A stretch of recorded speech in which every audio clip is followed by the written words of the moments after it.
Tous les êtres vivants doivent maintenir leur température corporelle à un niveau compatible avec leur survie. Dans les environnements aux conditions climatiques extrêmes, très froides ou très chaudes, les animaux ont développé des adaptations étonnantes pour que leur température corporelle ne descende ni ne monte trop. Les éléphants des régions tropicales évacuent le trop-plein de chaleur de plusieurs façons. Par exemple, la surface importante de leur peau plissée facilite la déperdition de chaleur.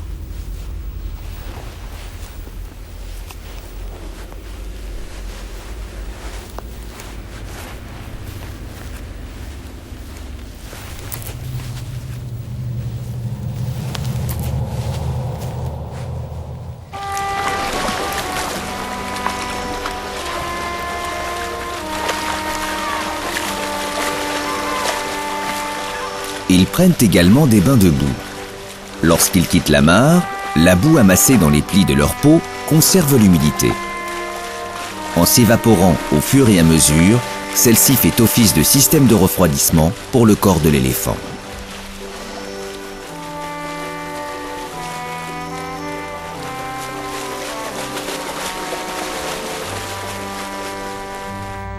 Mais les éléphants possèdent également un étonnant système de ventilation et d'évacuation de la chaleur, leurs oreilles.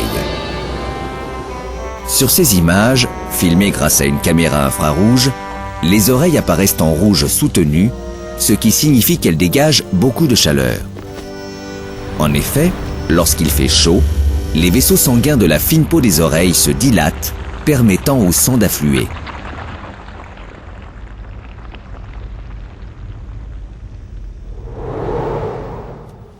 Tandis que les oreilles battent pour assurer la ventilation, le sang se refroidit. Il circule ensuite dans tout l'organisme, assurant le rafraîchissement du corps et du cerveau.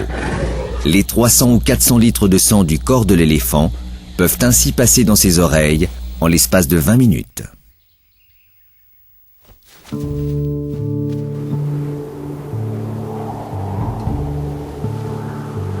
Les habitants des régions polaires doivent faire face au problème inverse, conserver au maximum la chaleur de leur corps. Dans l'Antarctique, où les températures dépassent rarement 0 degré, les manchots empereurs parviennent pourtant à survivre. Leur mode de vie, en colonie, est pour cela un atout non négligeable. Lorsque les vents soufflent, les manchots se blottissent les uns contre les autres, se plaçant chacun à leur tour au centre et se relayant à la périphérie, exposés au vent et au froid.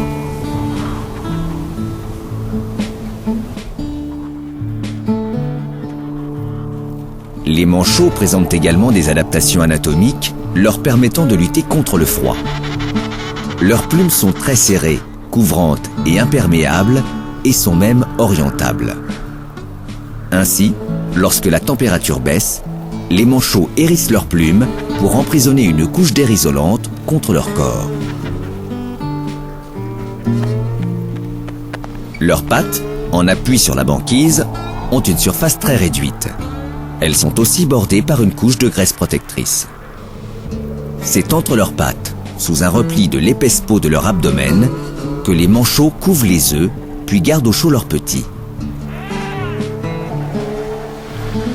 Les moments où ils partent se nourrir en mer, à la recherche de poissons et de calmars, sont les seuls où ces étonnants oiseaux quittent les étendues glacées de la banquise.